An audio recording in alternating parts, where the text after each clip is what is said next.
और बहुत सारे ऐसे काउंटर्स थे, मतलब अनगिनत, जिनका पता भी नहीं है। We don't know their names, हमें नेम भी नहीं पता। ऐसी कौन से, देखो एक प्रथा थी दास प्रथा। दास प्रथा को और बढ़ाया अंग्रेजों ने। दास प्रथा क्या होती थी कि आज आपने किसी से कर्ज लिया है ना, तो आपको उसका काम करना पड़ेगा। पीढ़ियों तक वो कर्ज पे कर्ज चढ़ता जाता था, ठीक है। अब ब्रिटिशर्स क्या करते थे कि जो भी हमारे पुअर पीपल थे उनको अपने अंडर में रखते थे, उनसे स्लेव की तरह काम करवाया जाता था। वो नहीं करते, उनको मारा जाता था कोड़ों से। इवन जो हमारे आदिवासी लोग थे उनको तो इतना गंदे तरीके से वो लोग ट्रीट करते थे कि ब्रिटिशर्स को उनको अपने पीठ पे बिठा के हिल स्टेशन पे जाना पड़ता था। कैन यू इमेजिन कि एक लेडी, एक मेल पर्सन किसी दूसरे को अपने पीठ पे बिठा के सीढ़ियां चढ़ रहा है। उनके लिए भी मुश्किल होता है ना, लेकिन वो ऐसा ही करते थे। ऐसी बहुत सारी स्टोरीज है जो सामने भी नहीं आते। जेल में भी उनको जो भी उनकी बात सुनता नहीं था, उनको पकड़ के जेल में डाल देते थे, और जेल में भी इतनी यातनाएं देते थे, प्रॉपर खाना नहीं। ब्रिटिशर्स अपना झूठा खाना उनको देते थे, पूरे दिन काम करवाना। उनको पेपर न्यूज़पेपर रीडिंग की कोई आजादी नहीं, लिखने की आजादी नहीं, बाहर जाने की आजादी नहीं। मैं आपको बताऊं, अंडमान जेल जहाँ विनायक दामोदर सावरकर रहते थे, उस जेल के छोटे छोटे कमरे, और उन कमरों में सिर्फ रोशनी का हमारा एक ही जरिया होता था। और अगर दिन में वो पूरे दिन काम करेंगे, काम भी क्या, तेल निकालना, नारियल से तेल निकालना, है ना, तो चमड़ी उनकी छिल जाती थी। और अंडमान में वो आइलैंड है, तीनों तरफ पानी है ना।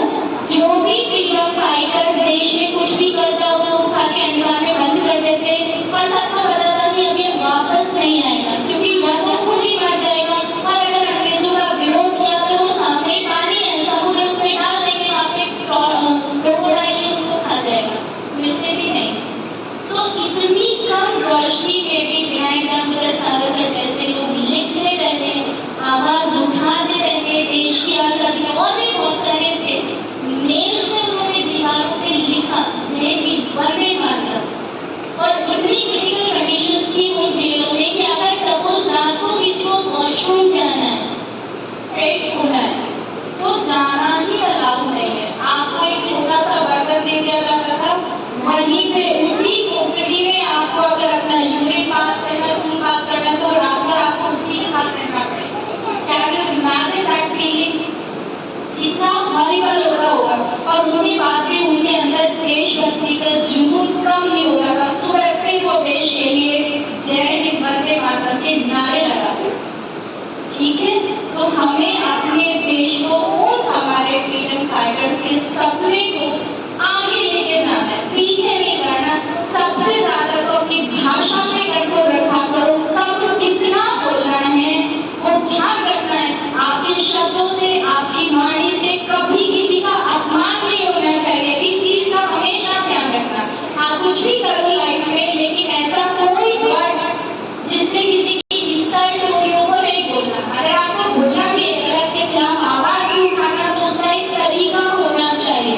भगत सिंह का सुना है? क्योंकि भगत सिंह क्या कहते थे कि मुझे मार सकते हो, मेरे विचारों को नहीं। लेकिन भगत सिंह के इतने क्रांतिकारी ओजस्वी भाषणों में से एक भी भाषण में गंदी भाषा या किसी का तिरस्कार नहीं था। प्रोटेस्ट किया, ब्रिटिशर्स का प्रोटेस्ट किया, लेकिन गलत लैंग्वेज कभी नहीं थी।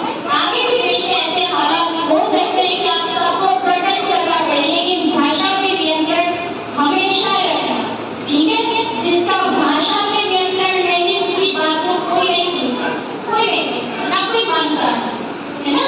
अगर आपको अपनी बात मनवानी है, मम्मा से भी मनवानी है, पापा से भी, तो रिक्वेस्ट ही तो करोगे, प्लीज तो करोगे, बदतमीजी नहीं करोगे ना। ये चीज लाइफ में हमेशा फॉलो कर, ठीक है। और अपने देश को, अपने समाज को, अपने पेरेंट्स को हमेशा आगे बढ़ाना। आपके शब्दों से, आपके कामों से इन सब का सिर्फ कभी नहीं झुकना चाहिए।